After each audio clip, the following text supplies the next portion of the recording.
सभी को नमस्कार। हम पढ़ रहे हैं कक्षा 7वीं अध्याय 6 त्रिभुज और उसके गुण।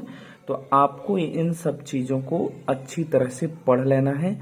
हम सीधे चलेंगे जो आपको हल करना है, तो इनको आप एक बार अच्छे से पढ़ लेंगे। हम सीधे चलते हैं जो आपको हल करना है। तो हम पहुंच जाते हैं सीधे प्रश्न क्रमांक 1 में। प्रश्न क्रमांक 1 में आपसे पूछा गया है, 3 रेखाखंडों से बनी बंद सरल आकृति को कहते हैं।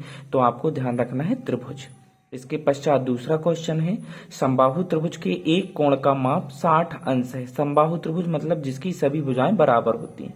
तो एक कोण 60 का है, तो बाकी के कोण कितने होंगे? तो आपको ध्यान रखना है 60 अंश के होते हैं। तो इसका सही आंसर हो जाएगा 60 अंश।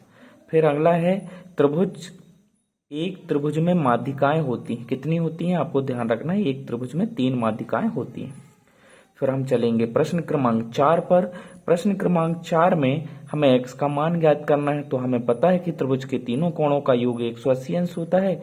तो तीनों त्रिभुजों को हम जोड़ के लिख देंगे। चूंकि ये समकोण है तो इसका मान 90 अंश हो जाएगा। तीनों को जोड़ेंगे तो 3x, यहाँ पर 3x हो जाएगा, 90 का पक्षांतर। इस प्रकार जब हम हल करेंगे तो हमें 30 प्राप्त हो जाता है। आइए चलते हैं, इसका लास्ट क्वेश्चन देख लेते हैं। हमारा लास्ट क्वेश्चन है, नीचे दिए गए त्रिभुज में x और y का मान ज्ञात कीजिए। तो x और y का मान ज्ञात करना है।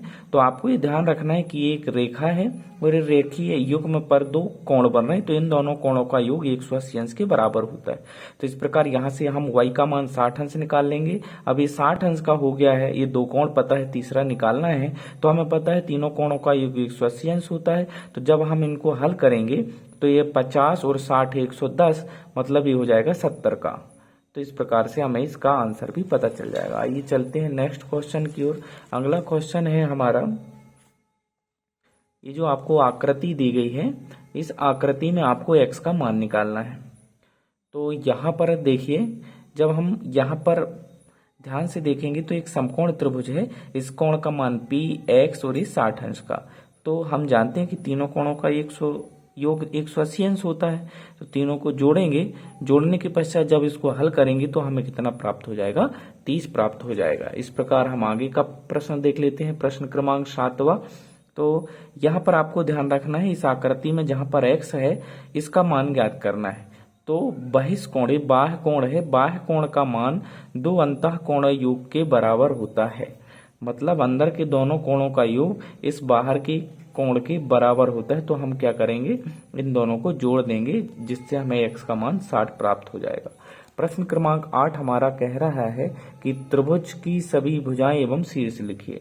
तो देखिए, हमारी ये भुजाएं कहलाती हैं। तो एक भुजा AB, दूसरी भुजा BC, तीसरी भुजा हो जाएगी CA, और इसके जो शीर्ष हैं वो शीर्ष हो जाएंगे ABC। शीर्ष कैसे पहचानेंगे? तो ये एक जो उभयनिष्ठ बिंदु हो जाएगा इस रेखा का वो शीर्ष कहलाएगा।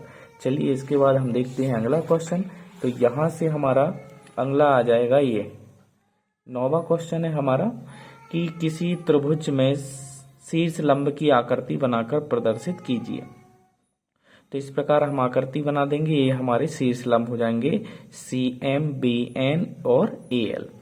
आइए चलते हैं अगले प्रश्न की ओर। अगला प्रश्न है 10वां।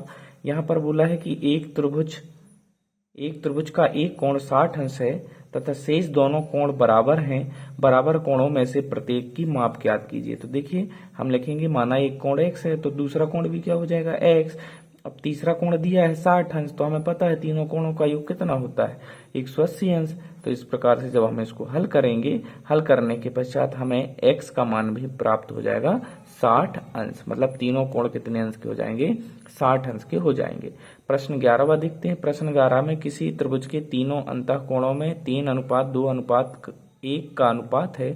त्रिभुज के तीनों कोणों को ज्ञात कीजिए। तो यहाँ पर हम मान लेंगे कि ये अनुपात दिया है। तो पहला कोण 3x, दूसरा 2x और तीसरा हो जाएगा x। अब तीनों कोणों का योग कितना होता है? 180 अंश होता है।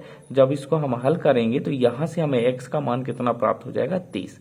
इस प्रकार हम पहला कोण पता कर लेंगे। तो पहला कोण हो जाएगा 90 अंश का, दूसरा कोण हमारा हो जाएगा 60 अंश का, और तीसरा कोण हो जाएगा हमारा 30 अंश का। इस प्रकार हम इस प्रश्न को हल कर लेंगे। इसके पश्चात हम देखते हैं यहाँ पर प्रश्न क्रमांक 12। एक त्रिभुज की भुजाओं की माप 12 सेंटीमीटर तथा 15 सेंटीमीटर। इसकी तीसरी भुजा की माप किन्हीं दो मापों के बीच होनी चाहिए। तो किन दो मापों के बीच होनी चाहिए? तो सबसे पहले हमें ये जानकारी होनी चाहिए कि त्रिभुज के दो भुजा की मापों का योग तीसरी भुजा से बड़ी होती है। मतलब दो भुजाओं को जब हम जोड़ेंगे तो 100% तीसरी भुजा से उसका मान बड़ा होगा। तो 12 और 15 को जोड़ेंगे तो इस प्रकार तीसरी भुजा पता चलेगी हमें कैसे? तो 12 और 15 कितना हो जाएगा? 27। मतलब जो तीसरी भुजा है वो 27 से छोटी होगी। ठीक है, तो इस प्रकार हमें पता चल गया कि 27 से छोटी होगी। बड़ी किससे होगी? तो दोनों के अंतर को ज्ञात कर लेंगे, 3 निकल के आएगा। तो यहाँ पर हम लिख देंगे कि अतः तीसरी भुजा 3 से बड़ी तथा 27 से छोटी होगी। आइए इसके बाद हम करते हैं अगला नेक्स्ट क्वेश्चन। हमारा अगला प्रश्न है 13वां प्रश्न। एक त्रिभुज की भुजाएं 3 सेंटीमीटर, 4 सेंटीमीटर तथा 5 सेंटीमीटर लंबी हैं। निर्धारित कीजिए कि क्या वह एक समकोण त्रिभुज है। तो देखिए, समकोण त्रिभुज में बड़ी भुजा का वर्ग अन्य दो भुजाओं के वर्गों के योग के बराबर होता है। तो यहाँ पर हम बड़ी भुजा को मान लेते हैं कर्ण, एक को लंब और इसको मान लेते हैं आधार। तो यहाँ पर हम पाइथागोरस प्रमेय लगाएंगे, सूत्र लिखेंगे, कर्ण का वर्ग बराबर लंब का वर्ग धन आधार का वर्ग। कर्ण 5 को मानना है तो 5 रखेंगे, लंब 3 को मानना है तो 3 का वर्ग लिखेंगे, आधार 4 को मानना है तो 4 का वर्ग हो जाएगा। इस प्रकार 5 का वर्ग हो जाएगा 25, 3 का वर्ग 9, 4 का वर्ग 16। जब 16 और 9 जोड़ेंगे तो 25, दोनों पक्ष बराबर हैं, अतः यह समकोण त्रिभुज है। इसके बाद हम अगला क्वेश्चन देखेंगे। अगला क्वेश्चन हमारा 14वां क्वेश्चन है कि एक पेड़ भूमि से 5 मीटर की ऊंचाई पर टूट जाता है। उसका ऊपरी सिरा भूमि को उसके आधार से 12 मीटर की दूरी पर छूता है। पेड़ की ऊंचाई ज्ञात कीजिए। मान के चलिए कोई पेड़ है, पेड़ था पूरा, ये 5 मीटर की दूरी से यहाँ से टूट जाता है। तो ये सिरा यहाँ पर जमीन पर आ जाता है, जिसका इसके आधार से जो दूरी है वो 12 मीटर की। तो आपको इस झुके हुए भाग की लंबाई ज्ञात करनी है। ठीक है, तो यहाँ पर हम इसको कर्ण मान लेंगे, ये हमारा आधार, ये हो जाएगा लंब। तो हम पाइथागोरस प्रमेय लगाएंगे तो ये हो जाएगा कर्ण का वर्ग बराबर लंब का वर्ग धन आधार का वर्ग। इस प्रकार जब हम इसको हल करेंगे तो यहाँ से हमें h का मान मिल जाएगा, अर्थात यहाँ से यहाँ तक की हमें लंबाई पता चल जाएगी।